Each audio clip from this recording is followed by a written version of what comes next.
Hi there, my name is Kronenberg and welcome to my channel. This is a film review of House of Darkness. It's a thriller and a horror. I'm actually going to go more for thriller. It's some people call it a horror, I would mostly call it a thriller. Came out in 2022. IMDb is 15, Amazon is an 18+. It's an hour and 28 minutes. Amazon is 3.2 out of 5, IMDb is 4.7 out of 10. I'll read both. Amazon. Hap drives Amina, I think it's just Mina, home to her mysterious estate after a night of drinking.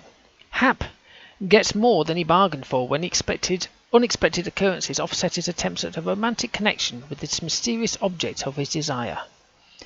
And IMDb is Hap offers Mina a ride home with ulterior motives, alright, but his night takes a turn when he learns she lives in a creepy American castle, and the shadowy figures in the corridors make it clear that he isn't welcome. So the director is Neil Labute, Labute, who directed Fear the Night. Producers, well, there's 11 of them, so I picked the 3 with producer on. We have Daryl Freimark, Freimark, who produced Nuked. Tim Harms, Harms, who produced Money Game.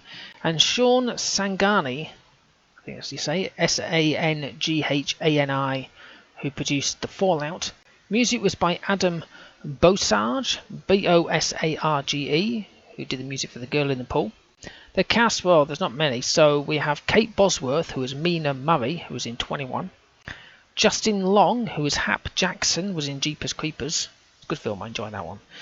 Gia Krovatin, Krovatin, was Lucy Murray, who was in Fear the Night, and Lucy Waters was Nora Murray, and she was in the series Power.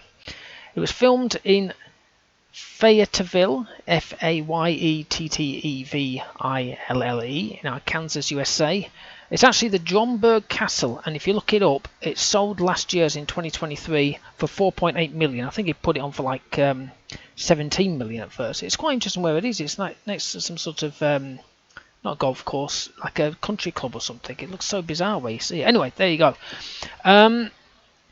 So it's a 3V film. I had 2 adverts, which wasn't too bad. Now, like I say, I was curious how this guy was going to be, because I've seen him in Jeepers Creepers, and that's an oldish film. And I thought, well, when you like a film and you like a character, an actor, you're kind of curious. So there's piano music at the start. It's very deep and dark. And then I think there's a cave. I can just about make it out. And then the words in red says "Once Upon a Time." Alright. So it just drove through a gate to a house. It's a long drive, very, very long drive, but as in the not where he's driving, but the road. Now he's parked and heard something, and she said, "Oh, it's nothing. It's just the wind. It's like that up here." You start to hear and see stuff that isn't really there, and he's like, "I could have sworn I heard something." She went, "No, you didn't." And he went, No, you're probably right. "Oh, I know I'm right." And he's looking around, and he's like, "What?" It's like, yeah. There's literally no credits at the beginning. At least I didn't think I saw any credits. It's just him taking her home. He's never been there, so at this point I'm thinking there's an early date, But it's a huge house. It's like a castle of the Addams family place. And he does mention it. He doesn't sort of just turn up and go, "Oh yeah, here we are," and then just walks inside. It's like, oh my god, look at the size of that.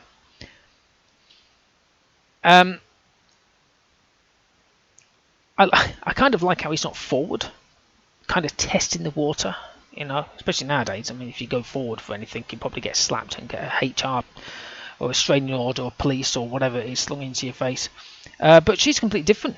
And she offers a drink and he can choose. It's like, okay, so what would you want? She says, okay, you can have anything. I was like, okay, I'll have Maker's Mark. Neat. I was like, what the hell is Maker's Mark? In fact, I don't even know what it is now. And I was like, Maker's Mark. Here we go. It's an actual drink, and it is a small batch bourbon whiskey produced in Loretta, Kentucky. There you go. And it ain't cheap. So, actually, no, it's cheap. It's 25 quid over here. So I was like, why don't you just ask for, I don't know, a single malt, a scotch, a gin, something easy. So they're discussing who made the first approach at the bar. It was him. The chat-up line was, "Hey there, you don't know me, but I think you should." She said it's lame.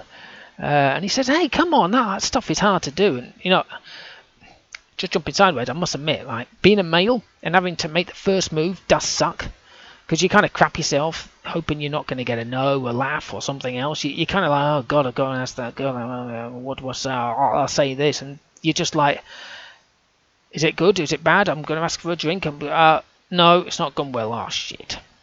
Whereas the women don't really have to do that. I don't know what about nowadays. Not that fussed about it anymore, but. So they spent the last 10 or so minutes kissing and talking, and he heard something outside. Asked if there's someone there, and she says, "Not that I know of." And he's like, "Oh, wait a minute, I don't even know your name." Now, I've been on a few dates back in the day, and I'm pretty sure that one of the first things you ask is, "Well, what's your name?" "I'm so-and-so, who are you?" But apparently not. She didn't know his name, and he didn't know her name.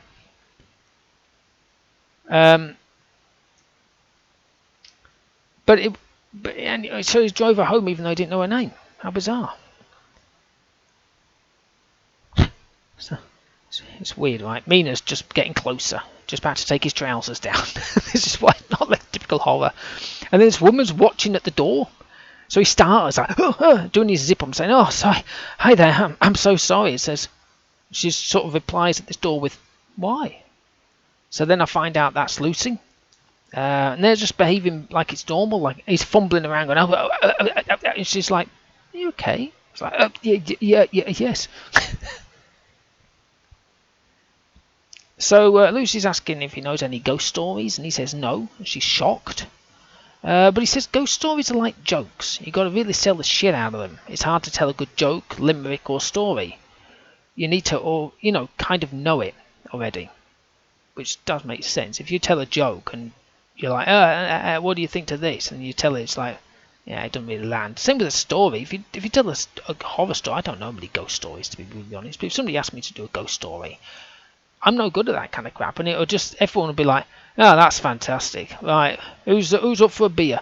You know what I mean? Whereas if you see it on horror films, they're always like, "And it happened on a night like this." Ooh. So he's drunk, right? And both sisters start getting quite close to him. He's on the balcony, and he's still being careful, But apparently they always tell the truth, these two.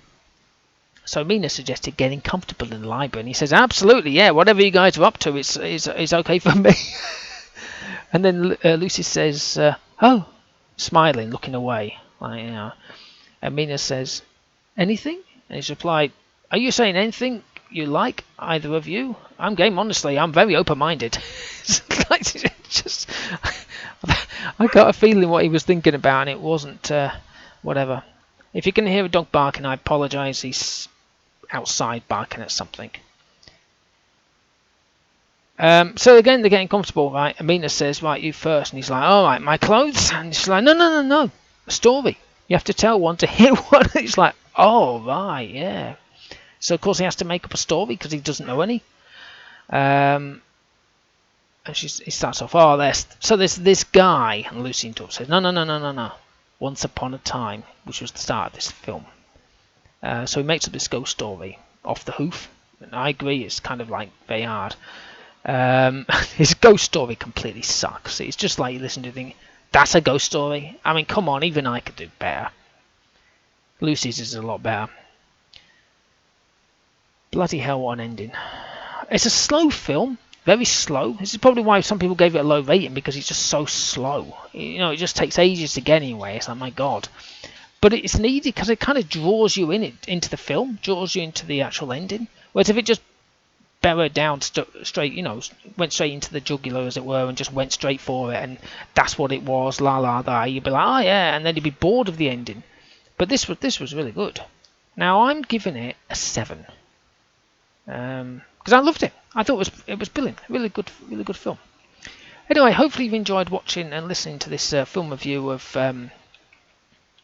House of Darkness. Please subscribe to my channel. Give me your thumbs up if you like this video. Leave a comment below. Have you seen this film? Did you enjoy it or not? I don't know. Okay, thank you and goodbye.